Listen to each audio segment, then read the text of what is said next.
pagi sahabat semua, video ini saya buat karena saya terinspirasi. Saya mencoba bagaimana membuat YouTube dengan mengeksplor diri saya sendiri. Saya belajar dari Raymond Chin, saya belajar dari Ferry Irwandi.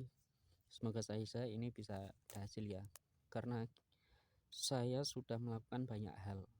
Mungkin banyak orang yang bilang kamu nggak berhasil mungkin karena kamu kurang berusaha, mungkin kamu kurang kerja keras, atau kata motivator karena kamu kurang gini, harus gini. Semua sudah saya lakukan, dan saya semua melihat berdasarkan apa yang disampaikan motivator. Saya berusaha sejak saya mulai SMA, tapi sampai hari ini semua usaha yang saya tekuni belum ada hasil sama sekali.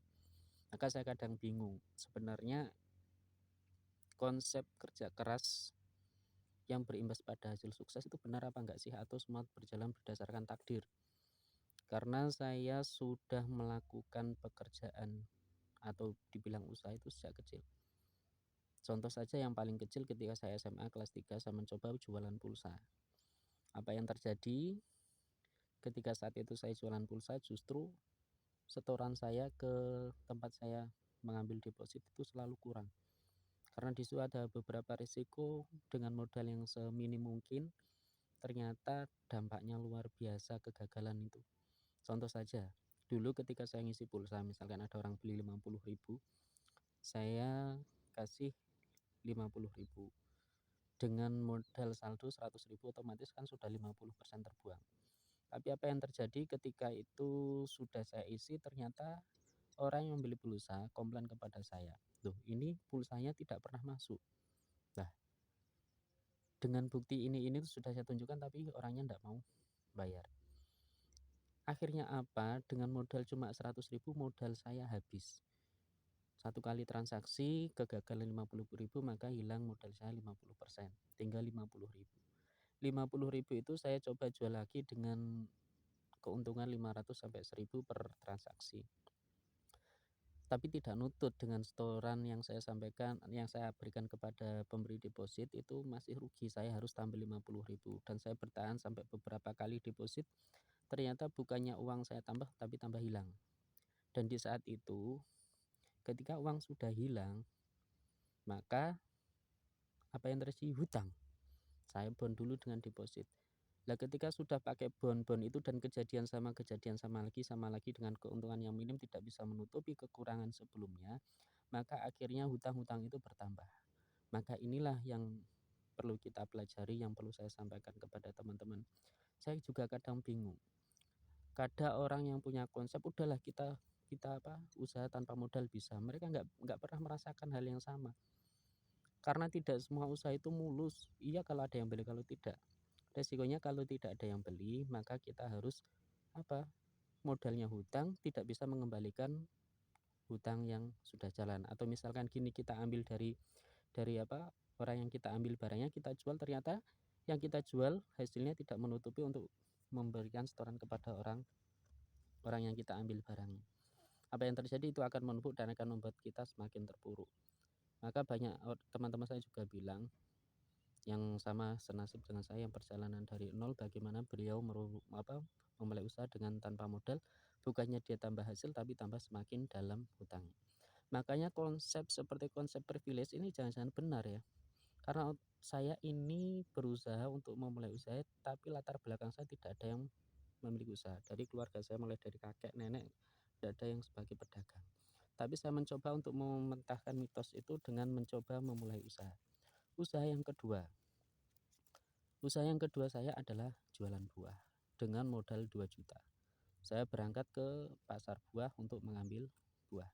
Ketika buah itu sedang berjalan, saya bawa ke pasar. Ternyata hitungannya juga sangat rumit.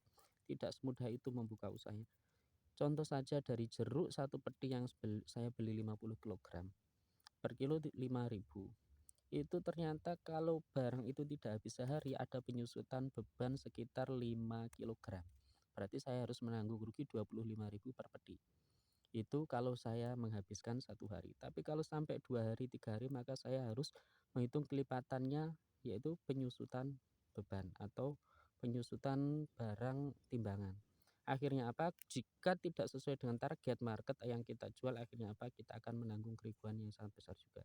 Dan itu tidak hanya jeruk, banyak lagi yang lain, belum lagi resiko untuk apa? Busuk dan sebagainya.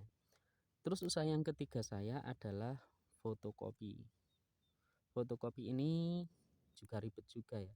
Saya kira fotokopi itu tidak memakan biaya operasional yang tinggi, ternyata luar biasa terutama di listrik. Kalau satu hari saja tidak ada yang fotokopi di tempat saya, atau fotokopinya tidak sesuai dengan target yang saya hitung, maka otomatis saya harus menanggung beban kerugian pembayaran pulsa listrik.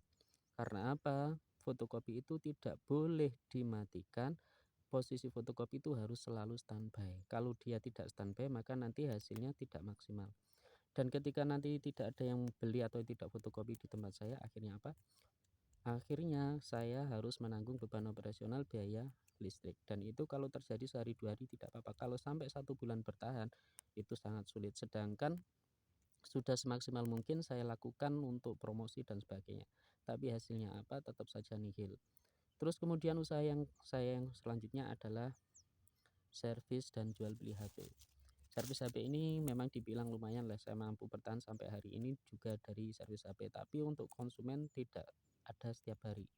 Karena faktornya orang sekarang mau memperbaiki memperbaiki HP, lebih baik mereka memilih untuk membeli HP baru daripada harus membenahi HP yang rusak. Karena karena mereka akan lebih memilih menghindari risiko kerusakan di berikutnya daripada harus mengeluarkan uang untuk membeli baru dengan daya penggunaan yang lebih panjang.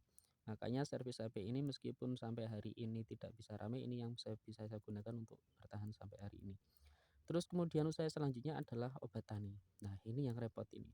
Obat tani ini kemarin pada saat pandemi mengalami naik turun harga, bahkan ada kenaikan hampir 50%, 100%. Saat itu dengan modal 2 juta saya bisa membelikan banyak jenis obat-obat pertanian.